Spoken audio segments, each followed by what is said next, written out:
Meu telefone vibrou just quando eu estava assinando a folha de recolha na creche do meu filho. Dei uma olhada na tela, pensando que seria uma mensagem do meu marido perguntando se eu queria comer sushi no jantar. Mas as palavras que apareceram me paralisaram no lugar. Eu me mudei para Vancouver com a Alison. Transferei todo o nosso dinheiro para minha conta pessoal. Boa sorte para cobrir o aluguel. Minha mão parou no meio da assinatura, a caneta tremendo como se fosse rasgar a página. Moça, minha mãe colocou os gominhos de dinossauro T-Rex hoje? Max, meu filho, me trouxe de volta na realidade.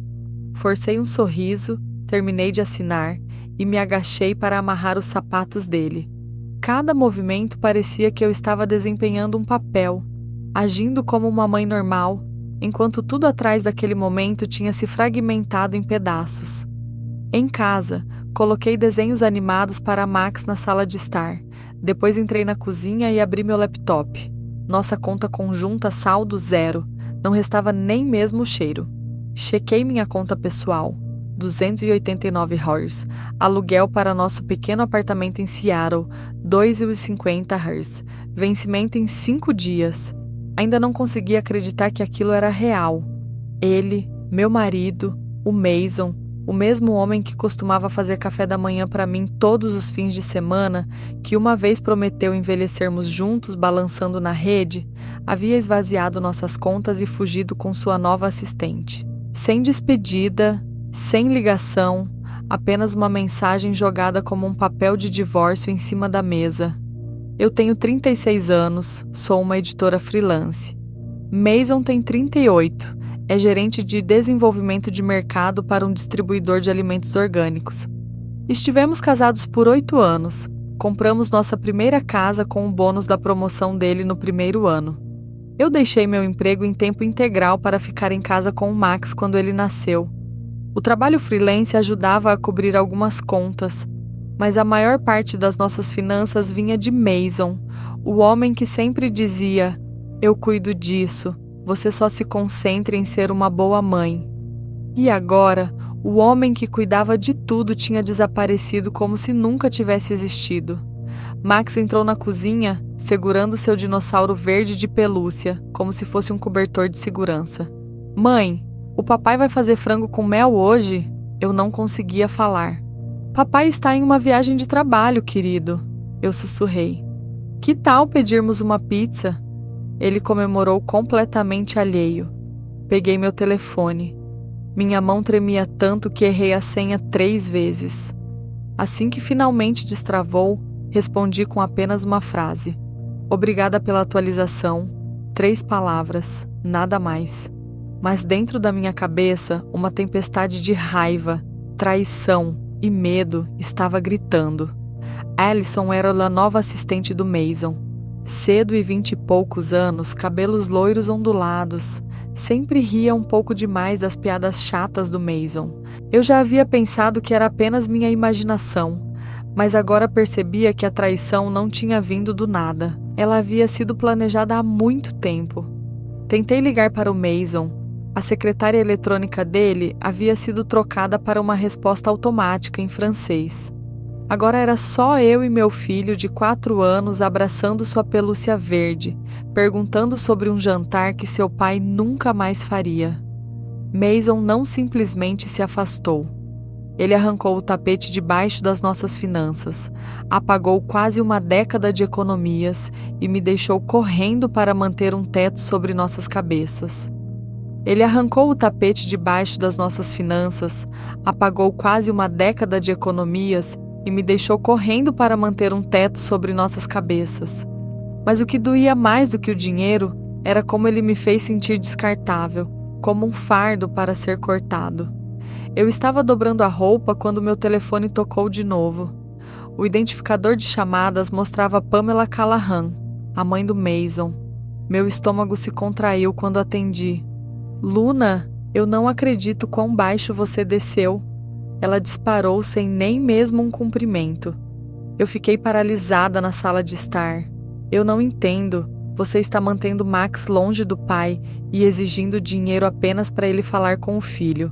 Você pensa que pode chantagear essa família?" Eu agarrei a borda da mesa para não deixar o telefone cair. Eu sinto muito. Quem disse isso a você? Mason me mostrou tudo. Suas mensagens, as condições que você estabeleceu. É nojento.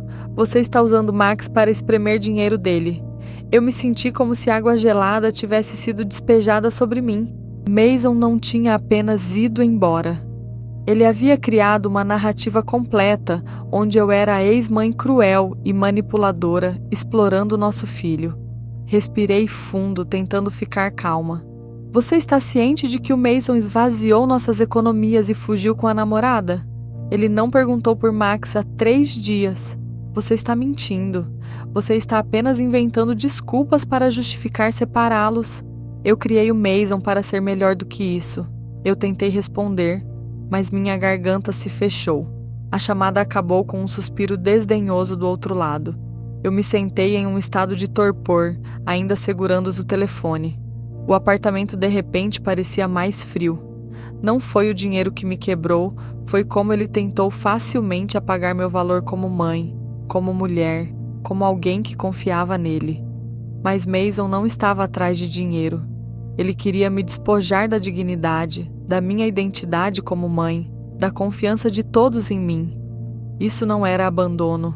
Era estratégia, seu caminho calculado para voltar como a vítima. Ele estava preparando o terreno para voltar como o pai amoroso negado pela ex-vingativa. O homem apenas tentando ver o filho enquanto era forçado a lhe pagar pensão. Eu estremeci. Se tudo o que ele queria era fugir, não precisaria mentir. Mas se Mason estava planejando lutar pela guarda, apagar minha vida de Mac, então manchar meu nome era apenas o começo. Eu reabri sua mensagem. Boa sorte para cobrir o aluguel. Nem uma palavra sobre o Max. Nenhum checagem, nenhum cuidado pelo filho. O homem que sua mãe insistia ser um pai devoto estava em silêncio há 3 dias. Eu chequei meus registros de chamadas. Nenhuma chamada perdida, nenhum recado, apenas aquela mensagem. Eu mandei uma mensagem de volta para a mão a Pamela. Se você quiser falar de forma respeitosa, estou aberta, mas não vou ficar calada enquanto o Mason alimenta o Max com mentiras sobre mim. Por favor, não ajude ele a fazer de mim o próximo alvo de sua história. Aquela noite, enquanto Max dormia abraçando seu dinossauro verde, eu me sentei na frente do meu laptop, reabrindo todos os e-mails e fotos que eu tinha, fotos de família, nossa viagem à praia no verão passado, o aniversário de Max em casa. Para os outros, eu era tua esposa que ficava em casa, vivendo às custas do marido, contribuindo para nada de valor real, e agora eu estava sendo pintada como uma mãe manipuladora exigindo pensão. Eu jurei que não ficaria calada. Na manhã seguinte, recebi um e-mail de alguém que eu nunca esperava. Lauren, a prima do Mason, que agora morava em Portland. Una, eu não sei exatamente o que está acontecendo, mas então eu deparei com um post da tia Pamela no Facebook. Ela disse: você está bloqueando o Mason e empurrando-o para uma ruína emocional. Parecia estranho, então eu quis perguntar diretamente. Eu abri o Facebook. O post da Pamela já havia sido compartilhado mais de 80 vezes. Ela usava frases como mãe egoísta, destruindo o vínculo pai-filho e usando uma criança para lucrar. Meu peito se apertou. A campanha de difamação tinha se movido além de ligações telefônicas. Estava se espalhando nas redes sociais, onde minha história estava sendo torcida, na trágica história de um pai coração partido. Eu respondi à mensagem da Lauren, enviando um print da mensagem original do Mason, o extrato da conta conjunta. Toda a prova de que eu não estava mentindo. Lauren me ligou quase imediatamente. Eu sinto muito. Eu acreditei na versão errada. Eu vou falar com a tia Pamela, e se ela não tirar o post, eu vou tirar. Eu sabia que alguém como Pamela não desistiria facilmente. Mas pelo menos agora, eu tinha alguém do meu lado. Eu olhei para o Max, ainda dormindo. Ele era muito jovem para entender qualquer coisa disso. Eu conheci o Mason em uma conferência em Boston no outono, em que eu completei 27 anos. Na época, eu tinha acabado de ser promovida de um cargo júnior para a equipe de conteúdo de uma revista de saúde. Mason era alto, encantador, sempre impecavelmente vestido com um cachecol escuro e um palestrante convidado de uma empresa de marketing de alimentos orgânicos. Ele quebrou o gelo com uma piada esperta sobre um bolo que parecia saudável, mas definitivamente não era de baixa caloria. Eu ri. A partir daquele dia, Mason começou a aparecer na minha caixa de entrada todos os dias em mensagens de texto ao meio-dia e em ligações tardias da noite. 6 meses depois, nós nos casamos em uma pequena cerimônia à beira de um lago em Vermont. Na época, parecia um filme de conto de fadas. O marido atencioso e ambicioso que sempre aparecia com flores frescas e olhos que me faziam sentir como a única mulher no mundo. No ano seguinte, eu recebi uma oferta de uma grande editora em Seattle. Eu hesitei. Era uma grande mudança de carreira, mas Mason concordou em se mudar imediatamente. "Desde que você esteja feliz", ele disse. Ele rapidamente conseguiu um papel como gerente de desenvolvimento de mercado em uma empresa de distribuição de produtos agrícolas. Ele sempre se vangloriava de ser bom em gerir coisas, e eu acreditei nele. Por que não acreditaria? Tudo ainda parecia estar bem naquela época. Nós alugamos um pequeno apartamento perto do centro com um balcão com vista para o parque. Toda noite, Mason cozinhava o jantar, tocava jazz e perguntava sobre o manuscrito que eu estava editando.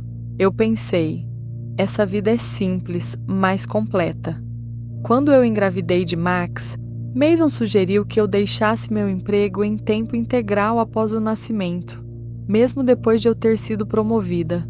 "Nós nunca vamos recuperar esses primeiros anos", ele disse. "Eu vou cuidar das finanças. Por que não se concentra em ser uma boa mãe? Eu cuido do resto." Eu fiquei comovida com sua iniciativa. Na época, amor significava sacrifício. Eu me despedi do meu emprego de escritório, aceitei alguns trabalhos de edição freelance e trabalhei em casa entre trocas de fralda e canções de ninar. Apenas alguns meses depois de eu sair, as mudanças sutis começaram a aparecer. Nosso cartão de crédito conjunto tinha cobranças desconhecidas. Jantares em restaurantes que eu nunca tinha ouvido falar, recibos de lojas de luxo que não eram para mim, mas supostamente presentes para o chefe ou recompensas para a equipe. Quando eu perguntei, Mason ria. "Você não confia em mim agora? Eu trabalho 12 horas por dia por nós."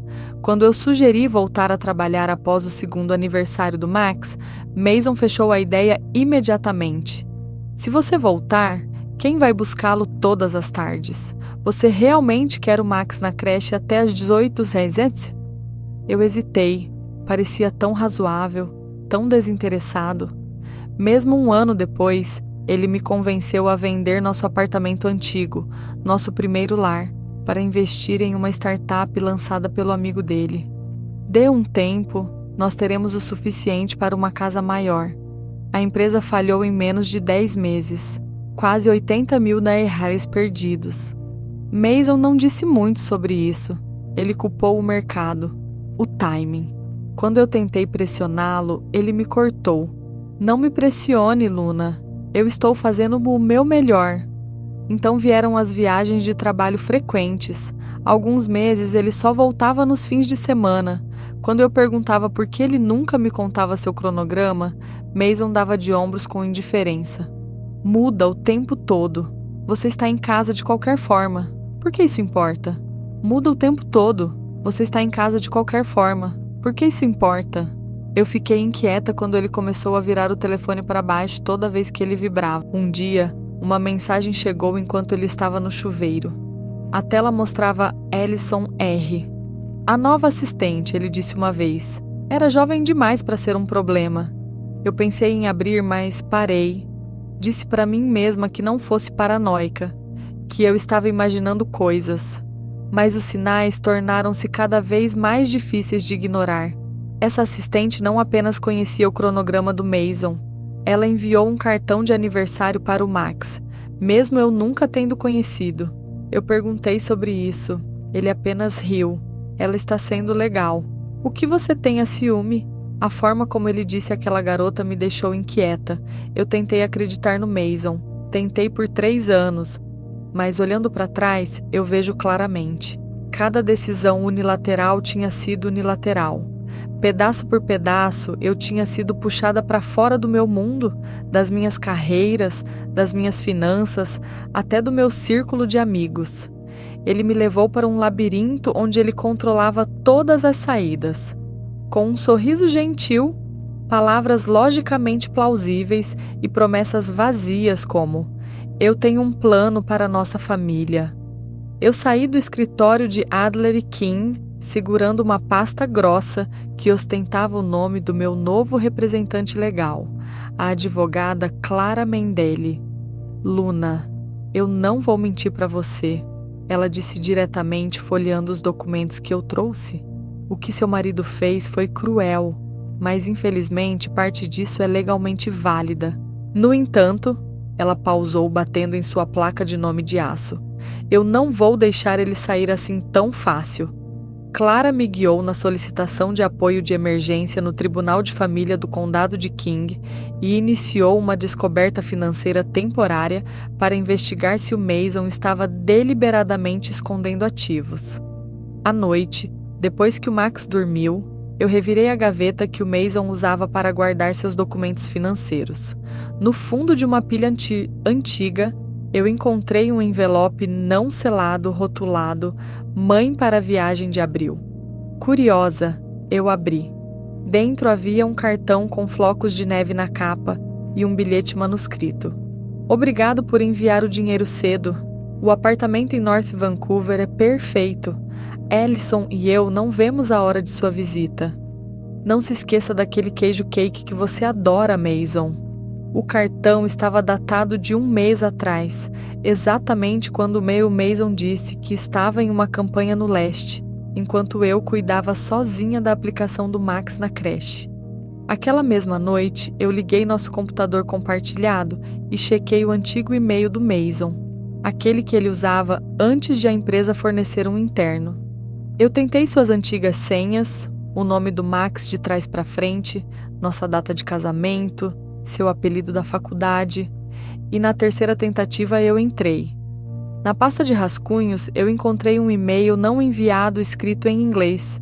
Incluía um currículo atualizado com o assunto: candidatura para gerente regional de vendas, Nature House, Canadá. A data de início do emprego listada era 15 de abril. Apenas 2 dias após o Mason enviar aquela mensagem dizendo que ele tinha ido embora.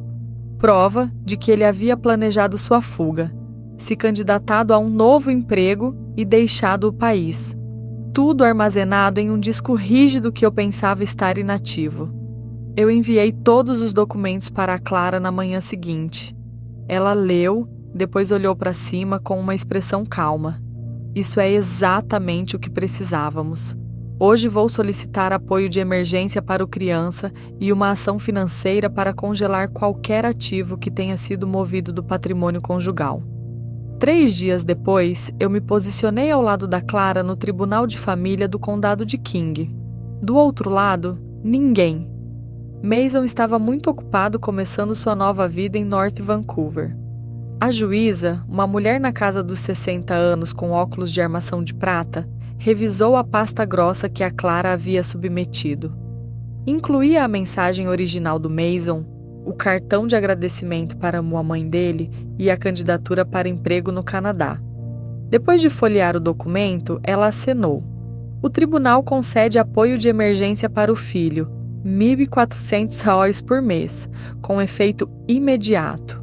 O tribunal também concede o pedido da requerente para prosseguir com a descoberta internacional de ativos, incluindo, mas não se limitando a, quaisquer contas suspeitas de estarem vinculadas ao réu residindo no Canadá.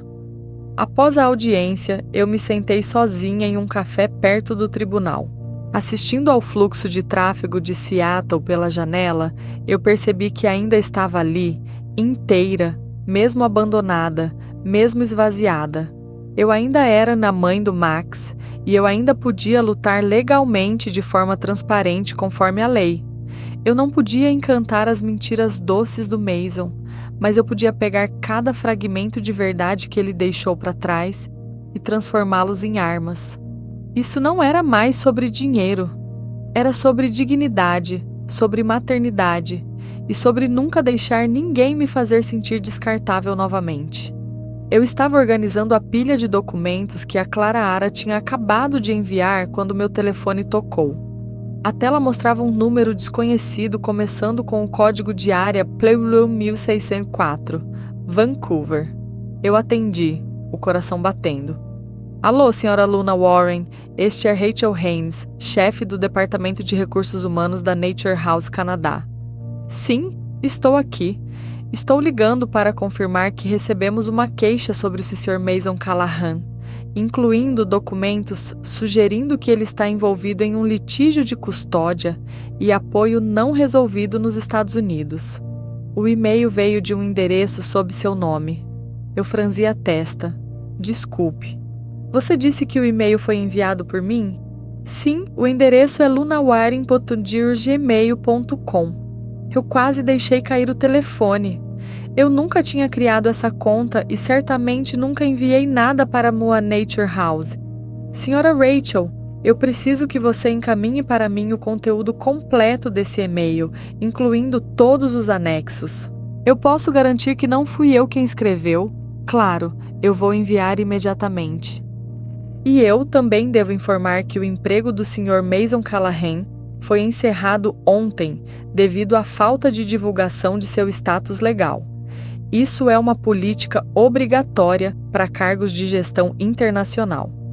Após a chamada terminar, eu abri minha caixa de entrada. O e-mail da Rachel veio imediatamente. Eu cliquei para abri-lo. No corpo da mensagem, o remetente fingindo ser eu alegava ser uma mãe desesperada expondo Mason. O e-mail incluía uma cópia do nosso pedido de divórcio, a ordem de apoio de emergência e várias imagens de documentos pessoais. Eu prendi a respiração quando vi eles. Havia uma foto do certificado de nascimento do Max, a cópia que eu guardava no arquivo doméstico e uma cópia digital do imposto de renda do ano passado, que eu tinha retirado apenas a semana anterior para mostrar a Clara. Ninguém além de uma pessoa tinha acesso àquela gaveta, exceto Pamela Callahan. 3 dias após a primeira audiência, ela apareceu na minha porta com uma cara séria e a mesma linha ensaiada. Eu estou aqui por Max, nada mais. Não vamos transformar isso em um espetáculo. Eu estava tão cansada que não consegui dizer não. Eu deixei ela entrar. Ela ficou quase 1 hora com o Max. Depois se desculpou para usar o banheiro. Eu realmente pensei por um breve momento que ela havia suavizado, mas ela não tinha vindo para se desculpar. Ela veio para procurar e roubar. Eu liguei para Sra. Clara imediatamente. Nós temos um problema sério, eu disse, minha voz apertada de fúria. Depois de eu expor tudo, ela pausou por um momento, então disse firmemente: isso é invasão de identidade e interferência ilícita em procedimentos judiciais. Nós vamos apresentar uma queixa formal contra Pamela Callahan hoje. Clara instruiu-me a imprimir o conteúdo completo do e-mail falso, incluindo os metadados mostrando o horário de envio e um estado juramentado confirmando que eu não possuía essa conta do Gmail. Ela imediatamente contatou a unidade de investigação civil no Tribunal de Família do Condado de King e apresentou uma reclamação separada fora do processo de divórcio por invasão de privacidade e impersonificação deliberada. Eu não sabia se Pamela seria processada imediatamente, mas eu sabia uma coisa: ela não operaria mais nas sombras.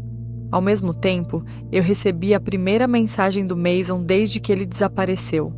O que diabos você está fazendo, Luna? Minha mãe ligou chorando. Eu perdi meu emprego. Você feliz agora? Outra mensagem veio logo em seguida. Se você continuar arrastando minha mãe para isso, eu vou te arrastar junto. Não pense que eu não sei como me defender. Eu tirei screenshots de ambas as mensagens e enviei para a Clara. Perfeito.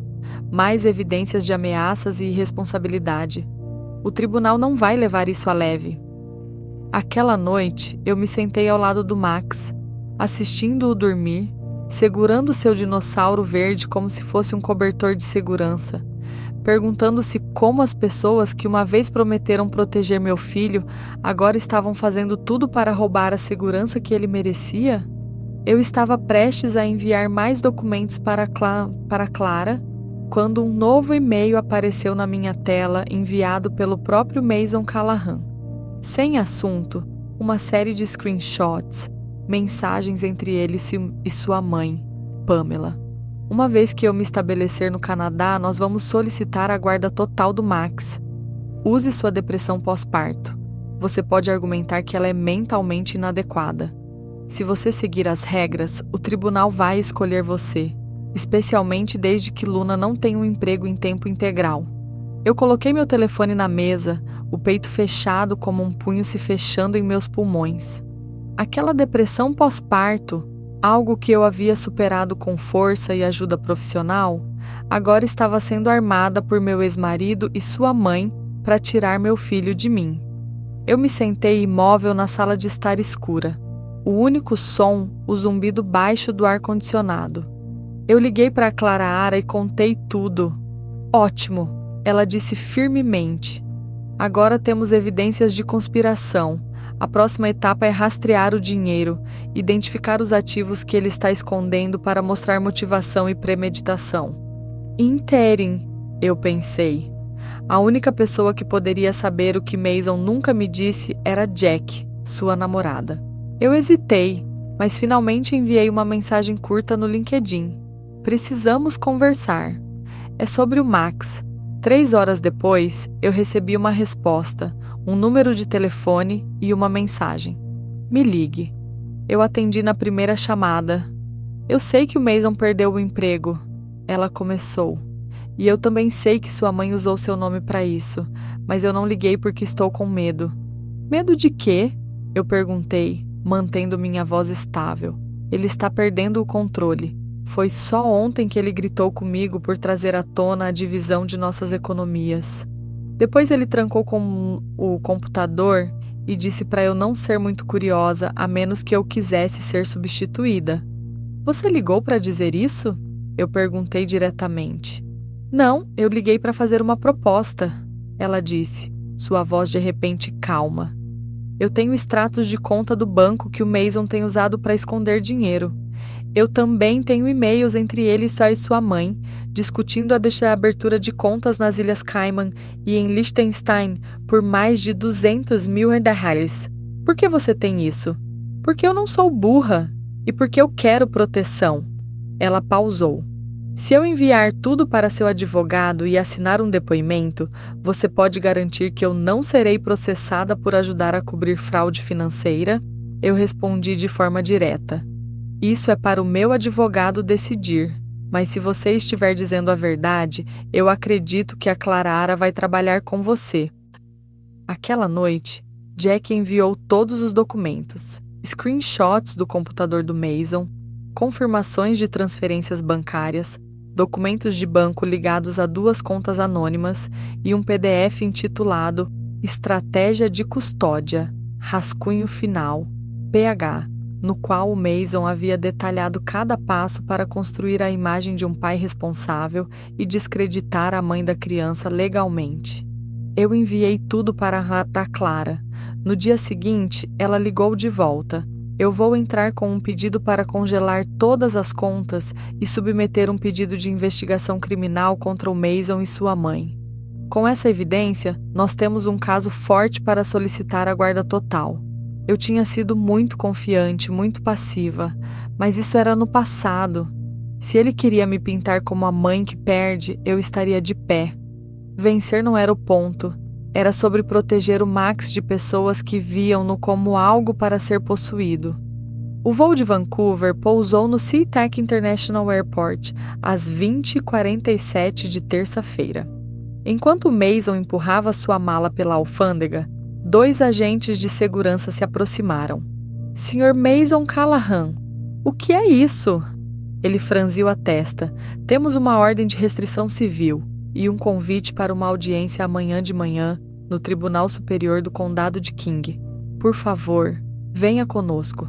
Mason foi levado diretamente para o escritório de segurança do aeroporto para ser impresso digitalmente e reconhecer a retenção administrativa. Eu sabia disso porque a Clara Aras equipe havia planejado cada passo. Nós nos preparamos por quase 6 semanas, cada documento, cada peça de evidência arquivada, e agora o tribunal seria onde o Mason finalmente enfrentaria as consequências de tudo o que ele fez. Na manhã seguinte, eu entrei na sala do tribunal ao lado da Clara. Eu usei um blazer azul claro que eu só usei 3 vezes. Uma vez em uma entrevista de emprego, uma vez em uma reunião de pais e professores, e agora para lutar pela paz para o Max. Do outro lado, Mason chegou com um novo advogado, um jovem homem de terno impecável que olhou para mim como se eu fosse uma mentirosa profissional. Mas o Mason era diferente. Ele parecia como se a falta de sono tivesse virado contra ele. E ele não tinha escapado ileso.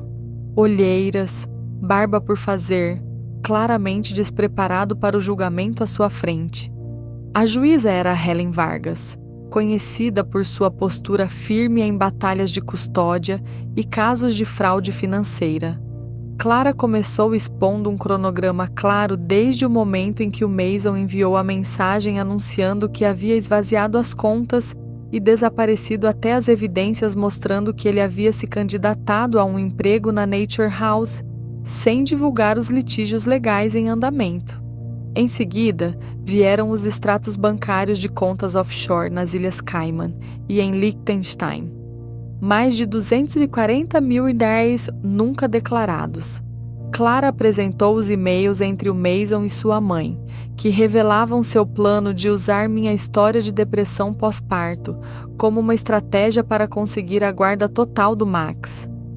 Então veio o depoimento escrito da Jack, incluindo o arquivo intitulado Estratégia de Custódia, Rascunho Final, PH, no qual o Mason havia detalhado cada passo para construir a imagem de um pai responsável e descreditar a mãe da criança legalmente. Eu olhei para o Mason. Sua cabeça estava baixa, não conseguindo mais olhar nos olhos. Mason's lawyer tentou desqualificar as evidências, argumentando que no crimes were committed and all actions were within the defendant's legal rights. Judge Vargas interrupted. Can you explain why your client needed 2 undisclosed offshore accounts and drafted documents outlining a plan to gain custody by mentally undermining the mother? The attorney fell silent. Then she turned to Mason. Mr. Callahan, do you have anything to say to this court? Mason stood, lips pressed tight. After a moment, he said softly, I only wanted a fresh start. I didn't think it would turn into this. A fresh start does not involve draining joint accounts, fleeing the country, impersonating the petitioner, or drafting documents to manipulate the legal system. The court rules as follows. The petitioner, Miss Luna Warren, is granted full legal and physical custody of the minor child, Max Callahan. The respondent, Mr. Mason Callahan, is permitted supervised visitation at a local visitation center, not exceeding 4 hours per month. All assets linked to the offshore accounts will be frozen and placed under court control pending the outcome of the financial investigation. The respondent is prohibited from leaving the United States until a final ruling is made. All records related to identity theft and data breach are to be forwarded to the King County Prosecutor's Office for Criminal Investigation into Ms. Pamela Callahan. The courtroom fell silent. As I stepped out of the courtroom, I felt Mason's eyes on me. Não mais com confiança, mas com algo mais frio. Medo. Talvez ele percebesse que eu não era mais a mulher que ele poderia controlar. 2 meses após a decisão do tribunal, Max e eu nos mudamos para um novo apartamento no 6º andar de um complexo tranquilo em North Seattle. Aqui, tudo foi escolhido por mim. Do cadeirão verde-oliva perto da janela ao cortinas brancas que Max insistiu que fossem cobertas de estrelas prateadas. Eu comprei o apartamento com os ativos recuperados através das ordens do tribunal. Após congelar e redistribuir o dinheiro que o Mason tinha escondido em contas offshore, Uma parte foi colocada em um fundo sob o nome do Max.